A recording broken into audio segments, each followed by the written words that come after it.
District 33 Assemblyman Carmelo Garcia sat down with Hudson County View at his Hoboken office to discuss the fiscal crisis New Jersey's Highway Transportation Fund is facing. He started off by giving some background on the situation. We have a crisis. It's clear that my colleagues, the chairman, Mr. Wisniewski, and the speaker are taking this very seriously, and we're taking a hard look at the past transportation funding woes.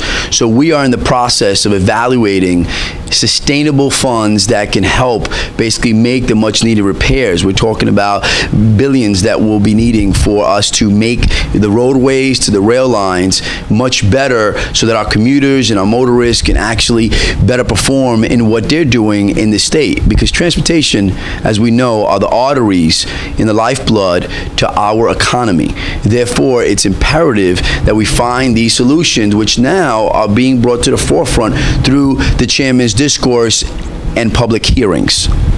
I followed up by asking about what proposals have been put forth to fix the transportation fund's finances. Clearly, I mean, it's been depleted, and it's at a point where it needs major replenishment. I mean, all the statistics show, and the figures that we've been giving show that if we don't take decisive action to move into whether it's the gas tax increase that is necessary, and if you look at the other states in comparison, we are much lower than those other states. Yet, you know, that's one of the things that's at the forefront. We're talking about the petroleum products, maybe increasing on the gross receipts, increasing the tax in that area to those who are vendors of petroleum products.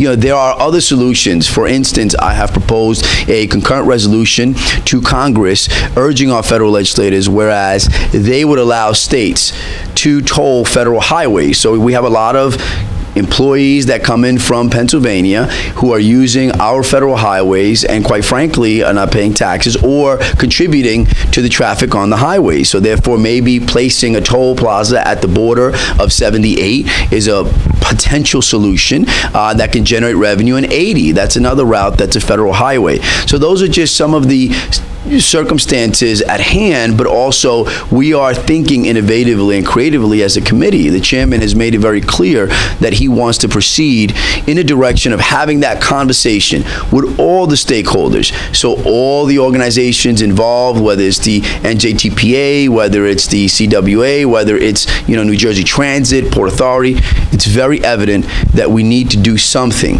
And even the governor has said that everything's on the table. Garcia added that he didn't think raising the gas tax would hurt hybrid gas station convenience stores that attract consumers to cross state lines. Not really. That's one of the problems.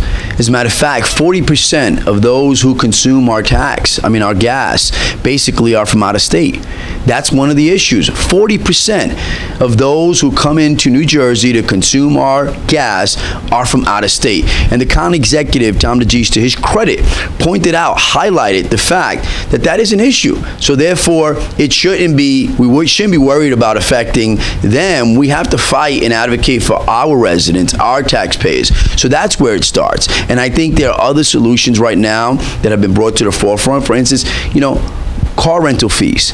That's a major issue. Guess what? When you go to probably Florida or anywhere else as a tourist, you know, they charge you a surcharge on the rental of cars. So why not consider it here, increasing those fees, you know what, to help out in replenishing the Transportation Trust Fund. So there are a multitude of ideas and potential solutions, but absolutely not. Why should we be worrying about how it's going to hurt others from outside the state who are coming into the state in order to purchase our gas at a cheaper price, when in fact, if 40% of that is still going to keep purchasing it because it's going to still be lower than New York City or than Pennsylvania or these other states. Finally, I asked Garcia what was being done on the spending side to help make the transportation fund fiscally sustainable to protect taxpayers.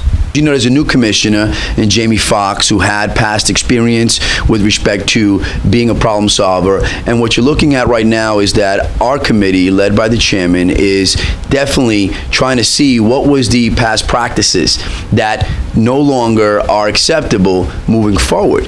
So what's happening in this particular situation, for instance, there's a consideration of the reauthorizing of the Public-Private Partnership Reenactment Act, which basically says that the public-private partnership can be utilized by the DOT to get projects done probably cheaper and faster. That's one of the things that they don't have the authority right now. So that has been discussed. That's one of the realities of what may occur. But they have, in fact, looked at, well, let's put it under the microscope. Let's see what led to these issues that we're facing so critically now, and therefore create sustainable, viable, long-term solutions, because that's what this is all about, creating long-term plans. And I'm really proud to be a part of this process. I'm Michael Shuren with Hudson County View, the eye of the community.